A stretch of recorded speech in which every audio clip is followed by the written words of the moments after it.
कैदी भाग के आया उसको ढूंढो ढूंढो इधर आया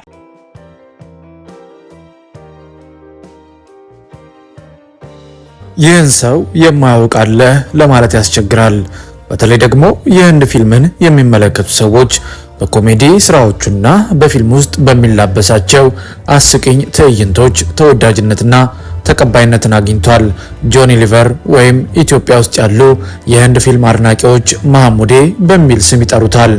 ታዲያ ዛሬ ስለ ህንድ ፊልም ልናወራ አልተገናኘንም።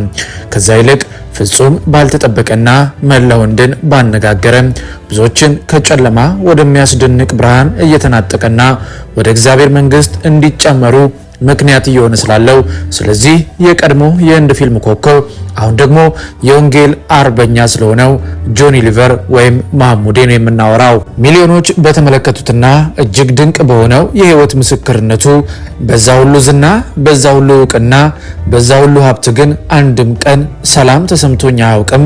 ሰዎችን አስቃለው፣ እኔ ግን ህይወቴ በሙሉ የሀዘንና የሰላም ማጣት ነበር እያለ ምስክርነቱን የጀመረው ጆኒ ሊቨር በአንዱ ቀን ግን ፍጹም ያልጠበቀውና የበለጠ ህይወቱን ከባድ ሁኔታ ላይ የጣለ አንድ ክስተት መፈጠሩን ወደኋላ በትዝታ ያስታውሳል። እጅግ የሚወደው ወንድ ልጁ በድንገት ይታመምና ወደ አንድ ሆስፒታል ያቀናሉ። ታዲያ ለልጁ በተደረገው እጅግ ብዙ ምርመራ በካንሰር ህመም መያዙ ይነገረዋል።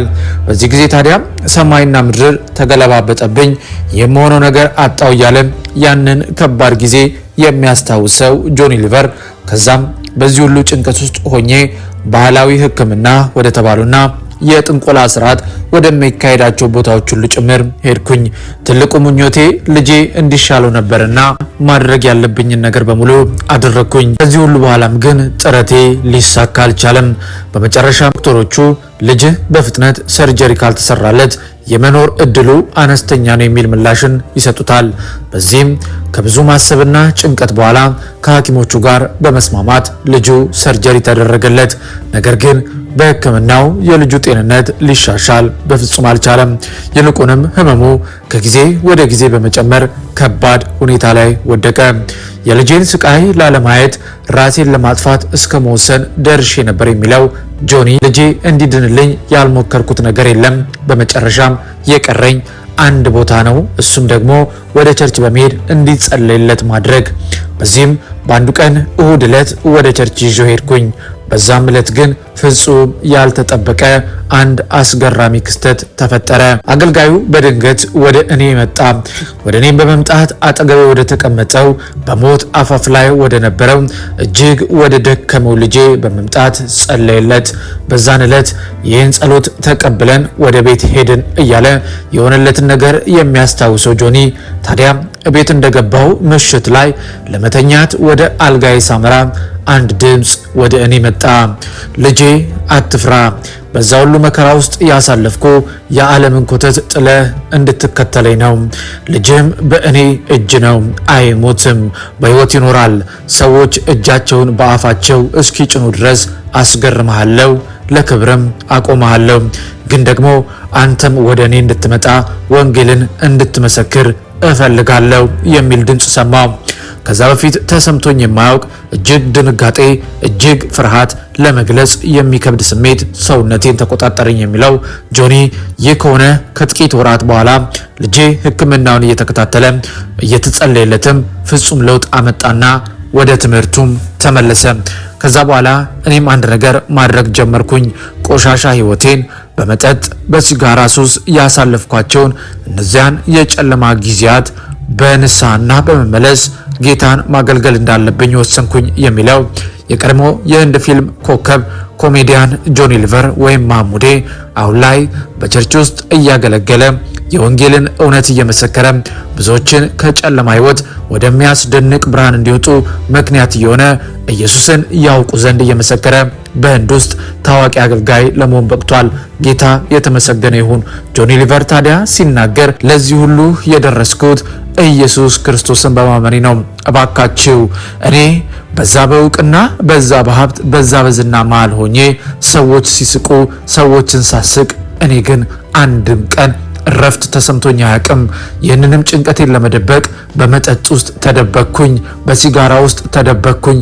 ነገር ግን ሰላም የለም፣ እረፍት የለም።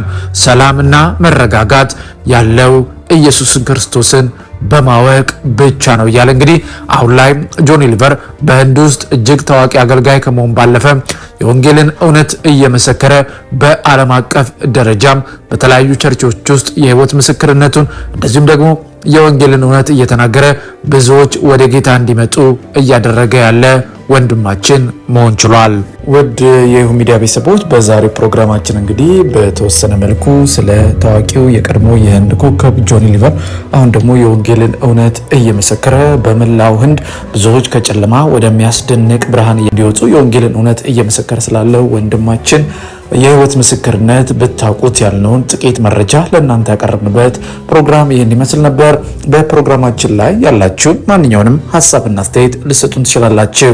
እንደዚሁም የምንለቃቸውን ቪዲዮዎች ላይክ እና ሼር ቻናሉን ደግሞ ሰብስክራይብ እያደረጋችሁ ቤተሰብ እንድትሆኑ እየጠየቅን በእርግጥ በምንለቃቸው መረጃዎች አምናችሁና ፈቅዳችሁ ቪዲዮዎቻችንን ላይክ ቻናሉን ደግሞ ሰብስክራይብ በማድረግ ከ35,000 በላይ ሰብስክራይበርስ እንድንደርስ ላገዛችሁን ምስጋናችን ላቅ ያለ ነው። አሁንም ለእናንተ ይመጥናሉ፣ የእናንተን መንፈሳዊ ህይወት ያንጻሉ፣ ይገነባሉ፣ መረጃን ይሰጣሉ ያልናቸውን ጉዳዮች በአዲስ አቀራረብና ይዘት ወደ እናንተ ማቅረባችን እንቀጥላለን። የተለያዩ መንፈሳዊ የህይወት ምስክርነቶችን ፖድካስቶችን በፕሮግራማችን ላይ አካተን ለማምጣት የተለያዩ ጥረቶችን እያደረግን ነው። ጌታ ቢፈቅድና ብንኖር በእንደዚህ አይነት ፕሮግራምም የምንገናኝ ይሆናል። እንግዲህ ከጆኒ ሊቨር የህይወት ምስክርነት መማር እንደምንችለው ብዙዎች በእውቅና ማማ ላይ ያሉ ይመስልን፣ ብዙዎች በገንዘብ ሀብት ብዛታቸው የምናደንቃቸው ሰዎች ነገር ግን ሰላም ርቋቸው፣ ደስታ ርቋቸው ተመልክተናልና ለዚህ ሁሉ ግን ሰላም፣ ደስታ፣ እረፍት ምክንያቱ ደግሞ አንድና አንድ ነው። ይህም የወንጌል እውነት ነው። ወንጌል ደግሞ ስለ ልጁ ስለ ኢየሱስ ክርስቶስ ነውና አንድ ሰው ስለ ኢየሱስ ክርስቶስ እስካላወቀ ድረስ በዓለም ኮተት በዓለም ግሳንግስ ምንም አይነት ሰላምና ደስታ ሊያገኝ እንደማይችል ከጆኒ ሊቨር እየተማርን ይመስለናል። ይህን መልእክት ለብዙዎች እንዲደርስ ሼር አድርጉ እያለን በሚቀጥለው በሌላ ቪዲዮ እስከምንገናኝ በያላችሁበት የዓለም ጥግ ሁሉ የጌታ ሰላምና ፍቅር ከሁላችሁ ጋር ይሁን እያለን በዚሁ ተሰናበትን። መልካም ጊዜ ይሆንላችሁ።